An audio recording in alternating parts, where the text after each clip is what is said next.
आखिरी बातचीत हुई थी। अब किसान नेता संयुक्त किसान मोर्चा वोट की चोट करने भी निकला है। पश्चिम बंगाल, असम, तमिलनाडु, केरल में जा रहे हैं किसान नेता और इन कानूनों के खिलाफ प्रचार प्रसार कर रहे हैं, जबकि सरकार के मंत्री चुनावी प्रचार प्रसार में भी जुड़े हुए हैं और जुटे हुए हैं। ऐसे में आज हम चर्चा क्यों कर रहे हैं? क्योंकि आज 4 महीने पूरे होने पर किसान आंदोलन करने वाले नेताओं ने एक भारत बंद का आह्वान किया। देश भर में सुबह 6 बजे से शाम 6 बजे तक इस बंद का आह्वान किया गया था। सबसे पहले आपको तस्वीरें दिखाऊंगा टीकरी बॉर्डर की, गाजीपुर बॉर्डर की और सिंघू बॉर्डर की, जहां पर पिछले कुछ दिनों भीड़ थोड़ी छटती नजर आई थी, लेकिन आज फिर से बड़ी तादाद में किसान इन तीनों बॉर्डर्स पर पहुंचे जो दिल्ली से सटे हुए, दिल्ली की सीमा पर मौजूद जो बॉर्डर्स हैं। लेकिन सिलसिला यहीं नहीं थमा। अगर हम पंजाब की, हरियाणा की, उत्तर प्रदेश की, राजस्थान की बात करें, और इसके अलावा ऐसा नहीं कि ये चुनिंदा जगहों पर ही आंदोलन हुआ, मुंबई में भी, भुवनेश्वर, कलबुर्गी, विजयवाड़ा, विशाखापट्टनम, यानी कि कर्नाटक, आंध्रा, इन तमाम जगहों पर भी रेलवे ट्रैक को जाम किया गया, हाईवेज को रोका गया। बरनाला, पंजाब का बरनाला, अंबाला, ये हरियाणा में है, गुरदासपुर, मोहाली, पटियाला, अमृतसर, मनसा, शाहजहांपुर जो दिल्ली राजस्थान बॉर्डर है, रोहतक, यमुनानगर, इन तमाम जगहों पर किसानों के समर्थन में आम लोग भी आए और किसान तो आए ही, और यहां पर धरना प्रदर्शन किया गया, भारत बंद किया गया। और सबसे खास बात यह रही कि आज के भारत बंद में कोई हिंसा, कोई झड़प, कोई रस्साकशी, कुछ नहीं हुआ। यह शांतिपूर्ण जाम था। अब सवाल यह है कि जो बॉर्डरों पर भीड़ छट रही है, क्या जो ये पंचायतें की जा रही हैं, 5 राज्यों का तो मैंने जिक्र किया, वहां पर किसान नेता जा रहे हैं, लेकिन आप पंजाब की बात करें, हरियाणा, उत्तर प्रदेश, खास उत्तर प्रदेश, क्योंकि आप ये नहीं भूल सकते कि उत्तर प्रदेश में अगले साल चुनाव होने वाले हैं और विधानसभा सीटों के लिहाज से उत्तर प्रदेश देश का सबसे बड़ा राज्य है। 403 विधानसभा सीटें हैं यहां पर, और यहां पर भी अभी से पोस्चरिंग शुरू हो गई है। इसीलिए तमाम राजनीतिक दल, वो कांग्रेस हो, यकायक जीवित हो गई है। आरएलडी, राष्ट्रीय लोकदल, अजीत सिंह और जयंत चौधरी की पार्टी, और उनका अभी तक फिलहाल एक समझौता है कि वो समाजवादी पार्टी के साथ गठन करेंगे, गठबंधन करेंगे। समाजवादी पार्टी भी इस आंदोलन में कूद पड़ी है, अखिलेश यादव भी सक्रिय हो गए। तो क्या यह आंदोलन और मजबूती पकड़ता दिख रहा है, या यह दरअसल राजनीतिक हो गया है? यह सत्ता पक्ष बनाम विपक्ष, बीजेपी बनाम विपक्ष की शक्ल भी अख्तियार करता जा रहा है क्या? किसान लगातार कह रहे हैं कि नहीं, हमारा मंच तो गैर राजनीतिक है, हम किसी भी राजनीतिक नेता को या किसी भी राजनीतिक दल को अपना मंच साझा नहीं करने देंगे। लेकिन सरकार यह आरोप लगा रही है, नरेंद्र सिंह तोमर ने यह आरोप लगाया है कि विचारधारा पर अडिग रहना चाहिए, और किसान नेताओं ने जो वादा किया था कि वो गैर राजनीतिक रहेंगे, वो गैर राजनीतिक नहीं है। पर राजनीति हर लेवल पर हावी होती दिख रही है, बातचीत नहीं हो रही है, आरोप प्रत्यारोप जरूर हो रहे हैं, समाधान, हल निकालने की ओर कोई आगे बढ़ता नहीं दिख रहा है। और इसकी एक बानगी आज गुजरात के अहमदाबाद में भी दिखी। गुजरात के अहमदाबाद में भारतीय किसान यूनियन के इस आंदोलन के बड़े चेहरा, भारतीय किसान यूनियन के राष्ट्रीय महासचिव हैं युद्धवीर सिंह, एक प्रेस कॉन्फ्रेंस कर रहे थे। ये मैं तस्वीरें आपको दिखा रहा हूं। तो युद्धवीर वहां पहुंचे थे किस लिए? क्योंकि 4 और 5 अप्रैल को वो वहां पर एक बड़ी महापंचायत करने वाले हैं, और इसमें प्रसिद्ध अंबाजी मंदिर देखने का कार्यक्रम भी था, दर्शन करने का कार्यक्रम था। उमिया मंदिर में भी किसान नेता जाने वाले थे, साबरमती में गांधी आश्रम और सरदार स्मारक जाने का भी कार्यक्रम था। और इसी कार्यक्रम की जानकारी देने के लिए एक प्रेस कॉन्फ्रेंस बुलाई गई थी, लेकिन वहां पर युद्धवीर सिंह को हिरासत में ले लिया गया। अब जाहिर सी बात है, किसान नेता संयुक्त किसान मोर्चा जो है वो आक्रामक हो गया, सरकार पर आरोप लगाया कि देखिए गुजरात में जो बीजेपी की प्रयोगशाला है वहां पर किसान नेताओं के साथ किस तरह का बर्ताव किया जा रहा है। इससे साफ सोच जाहिर होती है सरकार की कि वो इस किसान आंदोलन को लेकर, किसान नेताओं को लेकर किस तरह की मानसिकता, किस तरह का मानस रखती है। और आंदोलन को लेकर अलग अलग नैरेटिव्स भी बन रहे हैं। मेरे पास आज कई वीडियोस आए। अब वीडियो दिखाना जरूरी नहीं है, मैं खामखा कोई अपने वीडियो बनाता है उसको अपना प्लेटफॉर्म तो साझा नहीं करने दूंगा, लेकिन वीडियो क्या चल रहे हैं उनका लब्बो-लुबाब आपके सामने मैं जरूर साझा करना चाहूंगा। उस वीडियो में कुछ लोग किसानों से पूछते घूम रहे हैं कि आप जी ये भारत बंद का आह्वान क्यों कर रहे हैं, भारत बंद क्यों कर रहे हैं, क्यों देश का बाकी लोगों का नुकसान कर रहे हैं। अब व्यापारी वो अपनी दुकान बंद करता है, दूसरे की दुकान बंद नहीं करता, आप फसल उगाना बंद क्यों नहीं कर देते। यह सवाल पूछा गया इस निवेदन के साथ कि आप ये दिखाइए कि जी किसान इतने आंदोलित हैं, इतने नाराज, इतने परेशान, इतने गुस्साए हुए हैं, तो वो फसलें उगाना बंद क्यों नहीं कर देते। मतलब एक दिन का भारत बंद का आह्वान, उस पर आपकी राय हो सकती है कि लोगों को परेशानी होती है, मैं उससे कतई नकारूंगा नहीं। हां, लोगों को परेशानी होती है, पर यही हमारे लोकतंत्र प्रजातंत्र की मजबूती भी है। यही हमारी ताकत है कि हम अपने विरोध का प्रदर्शन कर सकते हैं। लेकिन यह कह देना कि भाई फसलें उगाना बंद कर दो, मतलब भूखे मर जाएं किसान, और किसान नहीं मरेंगे, पूरा देश भूखा मर जाएगा। 80 करोड़ लोगों को जो ये 5 किलो अनाज यानी कि 5 किलो गेहूं या चावल और 1 किलो दाल जो मिल रही है वो कहां से आएगी। और क्या देश में प्रदर्शन करना, आंदोलन करना बिल्कुल बंद कर दो। हां, दूसरे को जितनी कम से कम परेशानी हो उतनी कम से कम परेशानी देनी चाहिए। परेशान किसी को ना करो, अपनी मांग, वाजिब मांगों के बारे में प्रदर्शन जरूर करो। लेकिन प्रदर्शन के लिए दिल्ली आने के लिए किसानों को रोका गया, उन्हें, वो खुद नहीं रुके हैं बॉर्डर्स पर, सरकार ने उन्हें वहां रोका है। पर यह भी एक अपनी एक सोच है। कुछ लोग परेशान होने लगे हैं, सवाल उठाने लगे हैं किसान आंदोलन पर। इस पर मैं चर्चा करूंगा, लेकिन पहले सुनिए राकेश टिकैत युद्धवीर सिंह की उन्हें हिरासत में लिए जाने को लेकर किस तरह से सरकार पर हमला बोल रहे हैं, सुनिए। चौधरी युद्धवीर सिंह हैं जो अपने भारतीय किसान यूनियन के राष्ट्रीय महासचिव हैं। वे अहमदाबाद में एक प्रेस कॉन्फ्रेंस कर रहे थे और प्रेस कॉन्फ्रेंस करते हुए उनको आज 26 तारीख में वहां से प्रेस के बीच में से पुलिस लेकर गई। तो ये गुजरात मॉडल है जो हम बताना चाहते थे कि गुजरात में क्या होगा। गुजरात के लोग पूर्ण रूप से बंधन में हैं। गुजरात पूरा आजाद नहीं हुआ। गुजरात तो पूरा कैप्चर में है। ये तो पूरे देश में कहीं पर नहीं है ये हालात जो आज गुजरात में है। ऐसे में आज का सबसे बड़ा सवाल, आंदोलन अभी जिंदा है या धीरे धीरे छितरता जा रहा है, कमजोर पड़ रहा है, या गांव देहात में, ग्रामीण इलाकों में भी अब इसकी गूंज होने लगी है। चर्चा में मेरे साथ बीजेपी की तरफ से उनके किसान मोर्चा के उपाध्यक्ष नरेश सिरोही, कांग्रेस के राष्ट्रीय प्रवक्ता डॉक्टर अजय कुमार,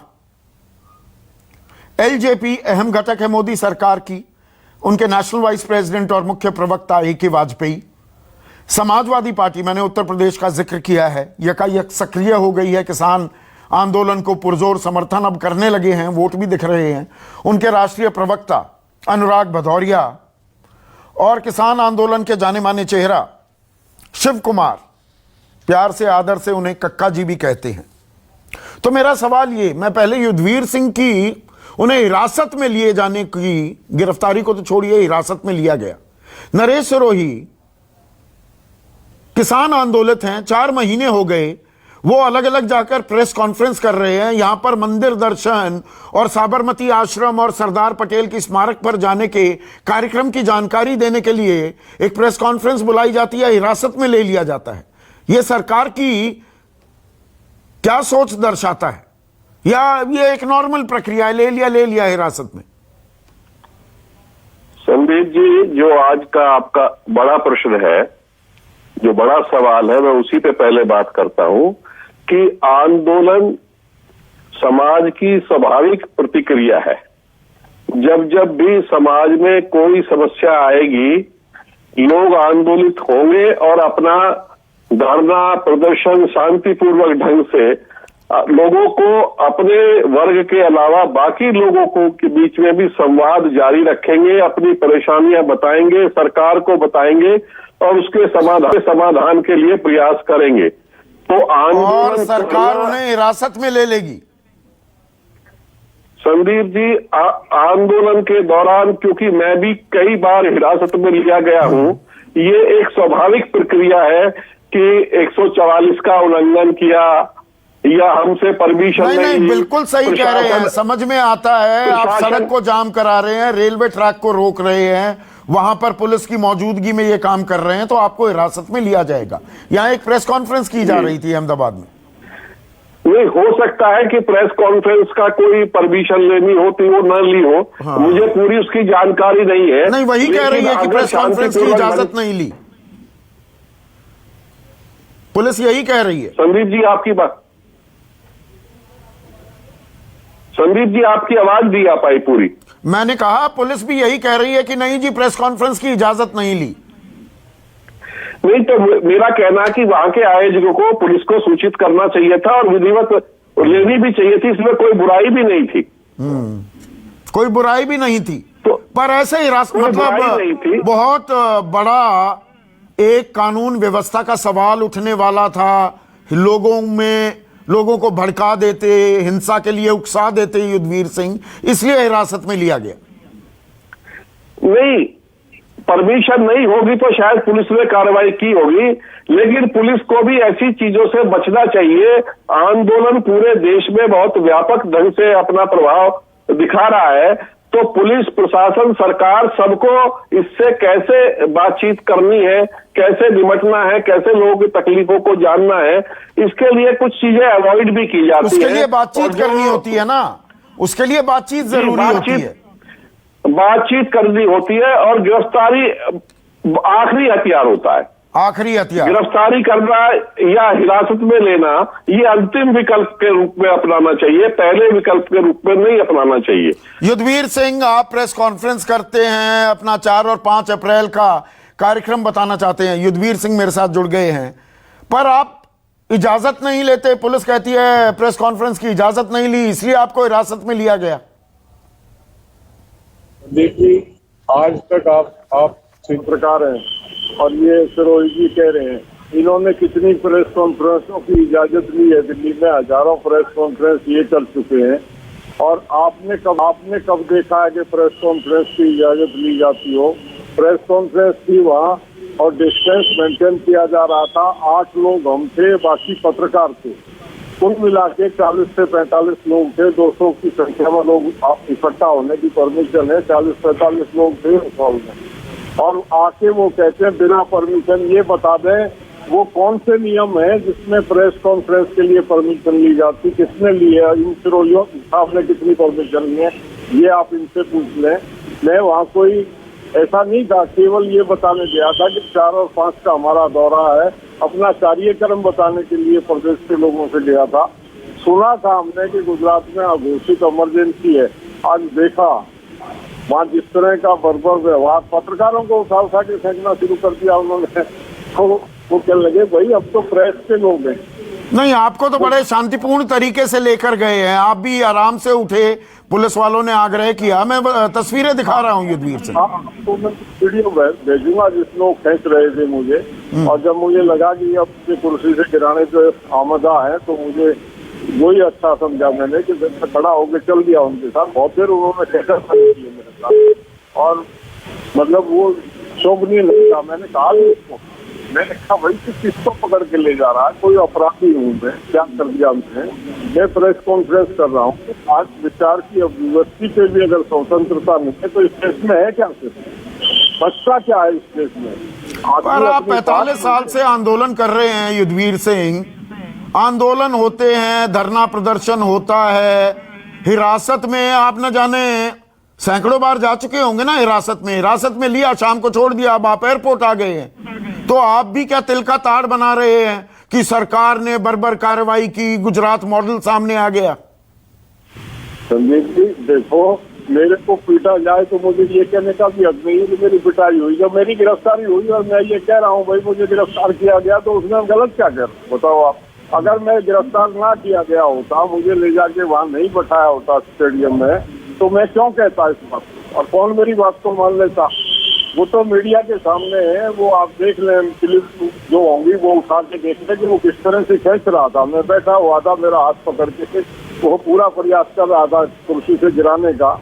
और ये तरीका होता है क्या कर रहा था मैं? वहाँ प्रेस को संबोधित कर रहा था, ये बता रहा था भाई राकेश जी आएंगे, हम लोग यहाँ पे अम्बा माता के दर्शन करके और किसानों से मिलते हुए गांधी आश्रम, करमसद सरदार पटेल के यहाँ, जीवनी माता के यहाँ, और बारडोली जो हमारा तीर्थ है सरदार पटेल ने जहाँ से किसान आंदोलन शुरू किया था, वो तमाम जगह पे हम जाएंगे। अपने जो हमारे जिनको हम मानते हैं, क्योंकि गुजरात क्रांति की धरती है, महात्मा गांधी और सरदार पटेल जहाँ से जो आज़ादी की सांस ली गई और जो देश का नक्शा आज बना, उसमें गुजरात के इन नेताओं का बड़ा हाथ है। और ये किसान वर्ग से सरदार पटेल को तो अलग किया ही नहीं जा सकता। सरदार पटेल बिल्कुल 1918 में खेड़ा सत्याग्रह हुआ, 1922 में बारदोली सत्याग्रह, ये सब गुजरात की भूमि पर हुए थे। AK वाजपेयी, मतलब एक प्रेस कॉन्फ्रेंस की जा रही है ना, एक जानकारी दी जा रही है, उसमें आप हिरासत में ले लो।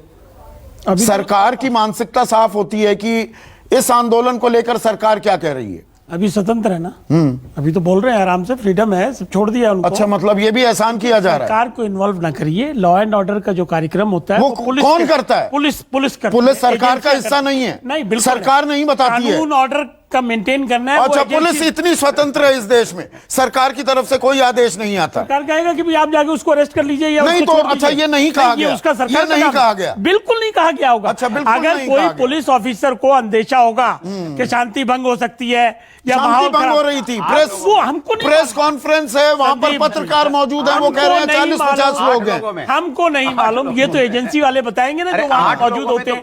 देखिए, ये कोई बड़ा भारी इशू नहीं है, बड़ा भारी इशू नहीं है। पुलिस वाले ने कह दिया भाई आपने परमिशन नहीं ली है, अरे सर 8 लोगों में क्या एक मिनट अनुराग, बीच में नहीं, हाँ, तो उसमें क्या हाय तौबा की बात है? कोई हाय तौबा नेतागिरी कर रहे हैं, करें अपने आंदोलन, इनका राजनीति की हो गई है, उसको चलाएं पूरे मतलब देश ये में वो वाली बात है कि अगर पश्चिम बंगाल में हेलीकॉप्टर नहीं उतरने दिया गया, हेलीकॉप्टर नहीं दिया गया, रैली की परमिशन नहीं मिली, तो संविधान की धज्जियां उड़ रही है। संदीप जी, संविधान की धज्जियां उड़ती है।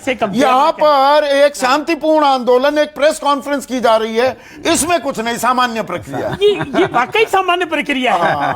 प्राइम मिनिस्टर का अगर हेलीकॉप्टर नहीं उतरने देंगे या गृह मंत्री का नहीं उतरने देंगे तो वो सामान्य प्रक्रिया नहीं है। लेकिन ये एक पुलिस कमिश्नर लेवल जो डिस्ट्रिक्ट का होता है, ये उसका असेसमेंट होता है कि भाई ये क्या है ना कि कौन लोग बाहर से आ गए, कोरोना काल वैसे ये खालिस्तानी है, पाकिस्तानी है, आतंकवादी है, माओवादी है, नक्सलवादी है, प्रेस कॉन्फ्रेंस करेंगे, देश भड़क जाएगा। किसी ने नहीं कहा आतंकवादी। प्रधानमंत्री पार्लियामेंट में कहते हैं अन्नदाता है, बार बार कहते हैं। दानवे साहब क्या कहते हैं, पीयूष गोयल क्या कहते हैं, प्रधानमंत्री जो कहते हैं, रमेश बिधूड़ी। अच्छा, ये बहुत अच्छी बात है। प्रधानमंत्री जो कहेंगे वो अंतिम है, बाकी नीचे वाले कुछ भी कहते रहे। मुद्दे पे आइए संदीप। हाँ, मुद्दे पर ही तो हूं मैं। मुद्दा ये है कि किसानों का आंदोलन क्यों चल रहा है, क्यों इसको खींचा जा रहा है। अच्छा, खींचा जा रहा है या सरकार खिंचवा रही है? सरकार क्यों खिंचवाएगी? 22 तारीख से बात नहीं हुई, 22 जनवरी से बातचीत नहीं हुई। कौन बातचीत के लिए? उन्होंने खुला ऑफर दिया, एक फोन कॉल करिए और हम अवेलेबल है, बार बार का। लेकिन किसान जिद बना के बैठ गए हैं कि नहीं, सरकार हमको आमंत्रित करेगी तो हम जाएंगे, नहीं तो हम नहीं जाएंगे। डिमांड कौन कर रहा है? डिमांड किसानों की है ना। अच्छा, ये कौन कह रहा है कि ये काले सरकार आप हैं, मुझे दिक्कत है, आप कहेंगे आओ मेरे पास, ये प्रिंसिपल है, प्रस्ताव लेकर आओ, और आपको पता है मुझे दिक्कत है, 12 बार बातचीत हो चुकी है, तो आप नहीं बुलाओगे। संदीप जी, हमने तो खुली ऑफर, मैं जाऊंगा, घंटी हमने खुली बजाऊंगा ऑफर की। आपके ऑफिस के देखिए। दरवाजे पर लगी हुई, अरे नहीं। सर प्लीज मे आई कम इन। ये नहीं है सिलसिला ये है, प्रधानमंत्री ने खुली ऑफर दी, हाँ। नरेंद्र सिंह तोमर ने खुली ऑफर दी, 3 दिन पहले राजनाथ सिंह वो ने 30 public जनवरी को platform एक फोन कॉल की दूरी की बात हुई थी, पूरा फरवरी चला गया ये issue और है। मार्च जाने को ये है। कोई मूंछों की लड़ाई है क्या? अरे भाई ये एक चिट्ठी लिख दे अपने तो किसकी मोर्चे के मूंछों लेटर पर आंच आ रही है? नहीं, किसी की मूंछों की नहीं है। ये किसान जो नेता है, ये कोरी राजनीति करना चाहते अच्छा, हैं। कोरी राजनीति। और अब चुनाव यूपी में साथ हैं, तो इसलिए यूपी में आपने बिल्कुल ठीक कहा कि पूरी जुगलबंदी बनाई जा रही है। अच्छा, जुगलबंदी है। समाजवादी को भी मिला लो, अजीत चौधरी को भी मिला लो। अच्छा, एक बात और बताइए, बैठे हुए जवाब देंगे कि ये इस वेस्टर्न बेल्ट जो है, इससे हटके और कहाँ के यूपी में आंदोलन हो रहा है? अच्छा। कहीं हो रहा है, कहीं बाराबंकी में हो रहा है, कहीं लखनऊ में हो रहा है, कहीं कानपुर में हो रहा है भाई, कहीं कुछ नहीं है। जबरदस्ती कहीं कुछ नहीं। क्यों? ये भारतीय जनता पार्टी ने एक नैरेटिव सेट कर आपने लिया है कम से कम पूरे 100 देश 150 के। डिबेट कर लिए हैं। अरे एक भाई। सेकंड, जवाब दे देना ना। 100-150 डिबेट करी, घूम फिर के मुद्दा आता है कि एमएसपी का जो झगड़ा है उसको सॉर्ट आउट कराइए, और वो ऐसे नहीं, उसके होगा। लिए एक ट्रस्ट डेफिसिट होती है ना। यहां पर हमारे पास एक सीनियर आईपीएस ऑफिसर, और इनके किस्से अभी भी आईपीएस फ्रेटर्निटी में बताए जाते हैं। अजय कुमार, आप सीनियर आईपीएस ऑफिसर रहे हैं, ये एक सामान्य सी हिरासत में तो दुनिया भर के लोगों को लिया जाता है ना। दिल्ली में भी प्रदर्शन होते हैं, पार्लियामेंट स्ट्रीट पर हुए, जंतर मंतर पर हुए, गए वहां पर एसएचओ गए, उठा लिया, 2 घंटे बिठाया अपने थाने में और फिर छोड़ दिया गया। ये वही प्रक्रिया है, या ये जो किसान नेता कह रहे हैं नहीं जी ये गुजरात मॉडल ऑफ गवर्नेंस सामने आ रहा है, सरकार किस तरह से देखती है किसान नेताओं को, वो सामने आ रहा है? देखिए संदीप जी, पहली बात यह है कि अहमदाबाद हो या देश भर में कितने प्रेस कॉन्फ्रेंसेस होते हैं, कभी पुलिस जाती है क्या? इतने कार्यक्रम होते हैं देश भर में, सिर्फ किसान नेताओं की कार्यक्रम में जो है पुलिस जाकर उनको रोकते हैं। ये एक विचित्र बात है, लगातार हो रही है। कोई अनुमति लेता है प्रेस कॉन्फ्रेंस के लिए? बारी में एक चीज बताइए, कौन अनुमति लेता है प्रेस कॉन्फ्रेंस के लिए? और राजनीतिक दलों के लिए कोरोना का कोई भी जो है दिक्कतें नहीं है, लेकिन जब किसान नेता लोग जब प्रेस कॉन्फ्रेंस कर रहे हैं तो सब कानून सबको याद आ जाती है। आप चले जाइए अहमदाबाद में, जहां भीड़ दिखाई देते मॉल वॉल में, उस पर कोई जो है किसी तरह का रोक टोक नहीं। और आज के डेट में हजारों प्रेस कॉन्फ्रेंस हो गए, हर जगह कोई ना कोई कार्यक्रम हो रहा है। लेकिन जब युद्धवीर जी जाते हैं या किसान नेता लोग जाते हैं और वहां पर प्रेस को संबोधित करते हैं, तो पुलिस के पदाधिकारी आकर उनको जो है हिरासत में ले लेते हैं। तो ये एक राजनीतिक षड्यंत्र तो नहीं कहूंगा, लेकिन जरूर उनके जो आला नहीं, किसान नेता भी देखिए, क्या आपको ऐसा लगता है अब ये आंदोलन, जो मैं सवाल पूछ रहा हूं, आंदोलन अभी जिंदा है? बॉर्डरों पर भीड़ थोड़ी कम हो रही है, जो बात यहां पर AK वाजपेयी कह रहे थे, कुछ इलाकों में थोड़ी गूंज है, बाकी जगह सन्नाटा है। तो किसान नेता भी थोड़ा हाथ पैर मारने लगे हैं कि कोई मौका मिल जाए। अब ये राजनेता तो नहीं है, पर राजनीति आप लोगों से बहुत कुछ सीखते हैं ना लोग, आम आदमी भी सीखता है कि छोटी सी बात को बड़ा कैसे किया जाए। देखिए संदीप जी, एक चीज मैं कहना चाहूंगा कि ये अंदर से काफी लोगों को आक्रोश है। हरियाणा, यूपी और पंजाब तो छोड़ दीजिए, राजस्थान को छोड़ दीजिए, धीरे धीरे जब लोगों को बात समझ में आ रही है, जैसे मैं ईमानदारी से कहूंगा, जैसे हम झारखंड गए थे, अपना हमारा जो लोकसभा क्षेत्र था, और झारखंड में अगर हम जब घूमते हैं तो काफी लोग को इसके बारे में जानकारी नहीं, ये सच्चाई है। जैसे जानकारी मिलती है तो लोग जो है उनको समझ में आता है, तो ये समझाने की भी आवश्यकता है। समझ अभी भी जनता के बीच में जिस तरह से हमको लगता है कि टीवी के माध्यम से, अखबार के माध्यम से बहुत चीजों की जानकारी मिल रही है, लेकिन ऐसी बात नहीं है। अब लोग सवाल पूछने लगे हैं कि अगर एमएसपी बंद हो जाए, अगर किसान से अगर एमएसपी को धान और गेहूं आप खरीदेंगे नहीं, तो अब राशन दुकान बंद कर देंगे। ये बात धीरे धीरे लोगों के बीच में ये बात फैल रही है, क्योंकि बहुत सारी चीजें हैं। तो जब तक किसान नेता लोग बाकी देश में जाकर के बात को समझाएंगे नहीं, क्योंकि ये संवाद है। अभी आप नहीं, ये संवाद बिल्कुल है। नरेश सिरोही, मुझे एक चीज बताइए, जो ये डेमोक्रेसी में, और जाहिर सी बात है, जिसके पास बहुमत, जिसके पास आंकड़े, उसकी बात सही मानी जाती है, उसी की बात वही सरकार भी बनाता है। पर इसमें देखिए, ये हमें नहीं भूलना चाहिए। कोई भी सरकारें हों इस देश में, आज तक जितनी सरकारें बनी हैं 30-32% आपको वोट मिलती हैं, यानी कि 100 में से 30-31 लोग 32 लोग आपको चुन लें, आपके लिए बटन दबा दें, पहले ठप्पा लगा दें, तो आपकी सरकार बन जाएगी 2/3 बहुमत से। उसकी दूसरी तस्वीर यह भी है कि 66, 67, 68, 69% लोगों ने आपको नहीं चुना। तो यहां पर सरकार की तरफ से, बीजेपी की तरफ से, ए.के. वाजपेयी भी है, अरे भाई ये कितने लोग हैं, मुट्ठी भर लोग। मैं कह रहा हूं मुट्ठी भर लोग भी हों, क्या उनकी सुनवाई नहीं है? क्या हमारे लोकतंत्र, हमारे प्रजातंत्र का ढांचा यह है? संदीप जी, मैं हमेशा एक बात कहता हूं, चुनाव लड़ना, चुनाव जीतना, सरकार बनाना एक अलग प्रक्रिया है, अलग एक उसकी विधा है, वो ठीक है, वो अपने ढंग से चलती है। सबसे बड़ी बात यह है कि देश में रहने वाला जो किसान वर्ग है, जो इतना बड़ा है, व्यापक है, वो लंबे समय से घाटे की खेती कर रहा है और धीरे धीरे इस बात को पूरा देश समझ चुका है कि किसान जितनी लागत लगाता है उससे सरकार क्यों नहीं समझ रही? सरकार को आप क्यों नहीं समझा पा रहे? नहीं, इतनी नीतियां बनाने में आपने अहम भूमिका निभाई है, ये बात क्यों, ये सादी सी बात अगर आप जो कह रहे हैं सही है, तो ये सरकार को क्यों नहीं समझा पा रहे हैं? सरकार को समझ में क्यों नहीं आ रही? संदीप जी, मेरी आज भी सुबह एक वरिष्ठ मंत्री से बात हुई है, मैं उनका नाम नहीं कोट करना चाहता, और उस बात से मैंने उनको अवगत कराया है कि इस बात को बैठ के सॉल्व करना चाहिए, इस किस्से को निपटाना चाहिए। लगातार किसानों के बीच में बेचैनी बढ़ रही है और हमें आपसी संवाद का जो तरीका है उसको बदस्तूर जारी रखना चाहिए। और संवाद कहां कर रहे हैं? यहाँ पर तो ठेंगा दिखाया जा रहा है कि करना है कर लो। संदीप जी, मैं किसान नेताओं से भी आग्रह करना चाहता हूं कि अगर हमारे अंदर थोड़ा बहुत भी कहीं अहंकार का अंश हो उसको त्यागें, और जो नीचे नहीं, अहंकार ये ऐसा शब्द है, अहंकार कहां है? अहंकार किसमें दिख रहा है? नहीं संदीप जी, मैं कहता हूं हठ धर्मिता छोड़नी चाहिए, पहली बातचीत की शर्त हटानी चाहिए। मैं देखिए, इस बात का समाज में अच्छा संदेश नहीं जा रहा है, मैं बहुत खुल के कह रहा हूं।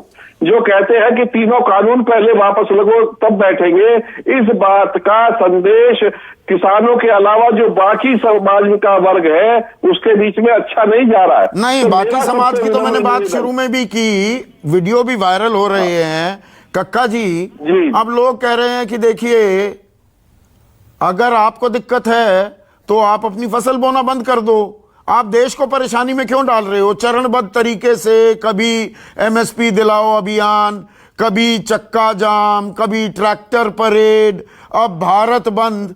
आप आम लोगों को परेशान कर रहे हैं। आम लोगों की सहानुभूति धीरे धीरे छिटकेगी क्या आपसे, या छिटकने लगी है कक्का जी?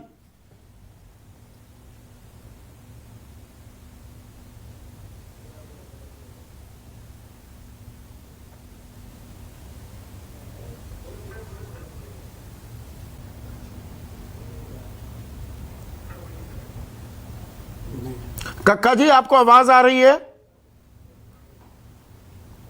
नहीं, लगता नहीं है। युद्धवीर, आप इस बात का जवाब देंगे? देखिए, आप ये ऐसा कुछ नहीं है, किसान किसी को परेशान नहीं कर रहा है। आप हमको रोका गया बॉर्डर पे, हम अपनी मर्जी से नहीं बैठे, ना बॉर्डर पे बैठने आए थे। सरकार की अठधर्मिता है, हमको बॉर्डर पे रोक दिया और बॉर्डर पे रोक के हमको बैठा दिया, बातचीत करने को तैयार नहीं। अब ये बीजेपी के ये साथी कह रहे थे, हमने कितनी दफे कहा है कि सरकार वो 12 दफे जैसे बुलाया था फिर बुला ले, उसी तरह चिट्ठी लिख के। हम कहाँ ना बोल रहे हैं, हम वार्ता के लिए चाह रहे हैं। अठधर्मिता तो जब हमने कभी बातचीत करने से मना किया हो, बातचीत के लिए तैयार हैं, रास्ता निकालने के लिए तैयार हैं। सिरोही जी कह रहे हैं कि एमएसपी की गारंटी सरकार को देनी चाहिए। चलो 3 बिलों की बात बाद में हो जाएगी, इस काम को करा दें सिरोही जी पहले। एक काम तो हो जाए हमारा, एमएसपी का तो फाइनल करा दें। ये उसमें सरकार को क्या अड़चन है? जब उनकी पार्टी के तमाम किसान नेता इस बात को कह रहे हैं, कम से कम उसका समाधान करा दें। निश्चित तौर पे एक मैसेज तो जाएगा, सरकार कहीं जो है वो गंभीर है और सार्थकता से सोच रही है। नहीं, अहम पॉइंट उठा रहे हैं, ये मैंने भी पहले उठाया है। नरेश सिरोही, मुझे ये बताइए, आप कह रहे हैं ये देखिए ऐसे तो होता नहीं, आपके घर में कोई कार्यक्रम है, आप मुझे न्योता नहीं देंगे तो मैं ऐसे ही थोड़ा आ जाऊंगा कि जी मैं आ गया नेक देने के लिए, ऐसे तो होता नहीं है। और यहां पर जो कह रहे हैं युद्धवीर सिंह, सरकार एमएसपी को कानूनी जामा पहनाएगी, ये घोषणा करवा दो, बाकी बातें हो जाएंगी। साफ संकेत तो दे दिए, इससे साफ क्या बोले कोई किसान नेता? संदीप जी, जो युद्धवीर जी ने संदेश दिया है और हम लगातार किसान संघ भी या बाकी जो जितने साथी हैं सब सरकार से इस बात पे पूरी तरह से हम बातचीत कर रहे हैं कि किसान को एमएसपी और उस एमएसपी जो तय करने का, तो ये पहल तो सरकार को करनी होगी ना, उन्होंने तो रास्ता, अब ये रास्ता खोलने का इससे बड़ा बयान क्या आ सकता है कि एमएसपी को कानूनी जामा पहनाए सरकार, फिर देखते हैं। बिल्कुल, अगर संयुक्त मोर्चे की तरफ से भी जाता है तो हम सब मिलकर अकेले तो संयुक्त मोर्चा का हिस्सा है, एक और बड़े नेता संयुक्त मोर्चा के कक्का जी मेरे साथ हैं। कक्का जी, युद्धवीर सिंह आपके सहयोगी कह रहे हैं कि एमएसपी पर सरकार कुछ पहल तो करे, आगे देखेंगे। तो इसमें हठधर्मिता की कहां बात आ गई? हठधर्मिता फिर किस तरफ से हो रही है? कक्का जी, जो युद्धवीर कह रहे हैं आप इत्तेफाक रखते हैं उनकी बात से? देखिए संदीप जी, इस विषय पर पहले भी अपनी बात तो हुई है, पर आज मैं केवल आधा मिनट की इस बात का लूंगा कि युद्धवीर सिंह जी हमारे सीनियर लीडर है, सम्मानित है, बहुत अनुभवी नेता है, और उनके साथ जो गुजरात में हुआ है उससे पूरा किसान संयुक्त मोर्चा आहत हुआ है कि लोकतंत्र में प्रेस कॉन्फ्रेंस की परमिशन हमने अपनी लाइफ में कभी नहीं ली है, पूरे देश में कोई नहीं लेता है। उसके बाद उनको जिस तरीके से उठाया गया है, हाथ पकड़ के पुलिस वाला खींच रहा है, मैंने वीडियो में देखा है, ये अपमानित कर रहे हैं उनको, ये ठीक नहीं है। ऐसे माहौल में वार्ता एमएसपी पर भी वो करने को तैयार की बात कह रहे हैं, ये उनका बड़कपन है, ये उनका बड़कपन है कि वो आज भी बात करने को तैयार है, उनका अनुभव है। मैं इसकी घोर निंदा करता हूं और इस युद्धवीर सिंह जी के अपमान की, जो उन्होंने अपमान किया है उनका, ये लोकतंत्र का अपमान है। और ये तमाम लोग कह रहे हैं कि साहब परमिशन नहीं थी, इनको शर्म नहीं आती है कि इन्होंने कभी परमिशन ली है क्या पत्रकार वार्ता की? अगर बोलने की अनुमति भी लेना पड़ेगी संदीप जी, तो आगे हर एपिसोड की आपको भी परमिशन लेना पड़ेगी। ये कौन सा लोकतंत्र है? लोकतंत्र अब बचा नहीं है देश में। इससे मैं बहुत आहत हुआ हूं युद्धवीर सिंह जी की गिरफ्तारी से, और इसका माकूल जवाब हम सरकार को आंदोलन में जान फूंकने के लिए हर मौके पर, हर मौके को और इस तरह के वाकये सामने आ जाएं, आप उन्हें और जोर शोर से और बढ़ा चढ़ाकर पेश कर रहे हैं क्या? ऐसी बात नहीं है, मेरी आत्मा आहत हुई है। युद्धवीर सिंह जी है बहुत सीनियर लीडर, बड़े अनुभवी हैं, बहुत सीनियर लीडर हैं वो, उनकी अनावश्यक गिरफ्तारी, पूरा देश के किसान नेताओं ने इसकी निंदा की। आप कह रहे हैं लोकतंत्र की धज्जियां उड़ रही हैं, पर लोकतंत्र की आड़ में आप आम लोगों को परेशान कर रहे हैं क्या? जो मैं सवाल आपसे पूछना चाह रहा था, उस टाइम ऑडियो कनेक्शन नहीं था, कि कभी आप ट्रैक्टर परेड निकालेंगे, कभी आप एमएसपी दिलाओ अभियान की शुरुआत करेंगे, कभी भारत बंद का आह्वान करेंगे, कभी रेलवे ट्रैक जाम कर देंगे। देखिए, लोकतंत्र में संदीप जी देश की शासन का ध्यान आकर्षित कराना होता है, और हमारे देश में यही तरीके बापू जी ने बताए थे कि अहिंसात्मक सत्याग्रह करना है। सरकार को उसमें थोड़ी बहुत तकलीफ जनता को होती है, उसके लिए हमने बार बार माफी जनता से मांगी है कि हम क्या करें। हम 318-20 लोग शहादत दे चुके हैं और 4 महीने से ऊपर हम यहाँ बैठे हुए हैं। एक मौसम हमारे शरीर पर निकल गया, गर्मी का मौसम भी निकलने वाला हमारी ऊपर से, हमारी मजबूरी भी है। हमारी मजबूरी को आप सब पहचानिए, तो जनता जानती है। एक दो कहीं वाकयात होते हैं जो पोषित लोग हैं, उनसे कहलवा देते कि हम परेशान हैं, अब खेत में हम अनाज पैदा करना बंद कर दें तो ये क्या खाएंगे। अरे हमको ये कह भी देंगे आप बंद कर दो, हम तब भी बंद नहीं करेंगे, क्योंकि इनकी हमको चिंता है। नहीं, वो संवेदनहीनता है। जो लोग ये कह रहे हैं कि आप परेशान हो तो भारत बंद के बजाय अपनी फसलें उगाना बंद कर दो, इससे फुहड़ बेवकूफी भरी बात कोई और नहीं हो सकती। ये तो वो है कि जीएसटी को लेकर या किसी टैक्स को लेकर किसी व्यापारी को दिक्कत है तो कह दो जी अपना धंधा बंद कर दो, वो शटर डाउन करेगा ना अपनी नाराजगी दिखाने के लिए। बिल्कुल सर। और देखिए, हमारा नारा भी था कि देश के हम भंडार भरेंगे लेकिन कीमत पूरी लेंगे। हम देश की जनता को भूखा नहीं मरने देंगे। हम ये नहीं है कि रेल का पहिया नहीं चलेगा, फलाना पहिया नहीं चलेगा। हम पूरी मेहनत कर रहे हैं, आज भी कर रहे हैं, कोरोना में भी करेंगे। आप मेहनत कर रहे हैं और अनुराग भदौरिया आप मेहनत का फल लेने के लिए आ गए। देखिए संदीप जी, पहली बात तो आपने देखा, कक्का जी भी वही कह रहे हैं जो देश भी सुन रहा है आपको। क्या ऐसा नहीं लग रहा है कि देश के अंदर में अंग्रेजों जैसा शासन चल रहा है? 8 लोग अगर बैठ के प्रेस कॉन्फ्रेंस कर रहे हैं तो सरकार उठा के बंद कर देगी। अगर समाजवादी लोग साइकिल लेके रोड पे आएंगे तो उनको उठा के एफआईआर में बंद कर देगी। आप सोचो आखिर राष्ट्र में हो क्या रहा है? मतलब इसके मतलब अब तानाशाही नहीं तो क्या है? अगर किसान धरने पे बैठा है, क्या भारतीय जनता पार्टी के नेता दौड़ दौड़ के दूसरे प्रदेशों में प्रचार करने नहीं जा रहे हैं? तो जनता तो नहीं बुला रही, आओ प्रचार करने के लिए, आओ यहाँ पे रैली करो, आके आओ यहाँ पे 1 लाख लोग इकट्ठे करो। फिर आप क्यों जा रहे हो कि भैया हाथ जोड़ के हमें सरकार बनाओ, चीफ मिनिस्टर हमारा बनाओ? इसलिए कि जब आप चीफ मिनिस्टर बना देंगे उसके बाद फिर आप प्राइम मिनिस्टर बन जाएंगे, उसके बाद क्या कहेंगे? अब आपकी ईगो आ जाएगी। अब हम तो भाई चीफ मिनिस्टर बन गए, अब जनता आप बताओ, जनता को मेरे पास आना चाहिए। हम क्यों जनता की समस्या सुनने जाएं?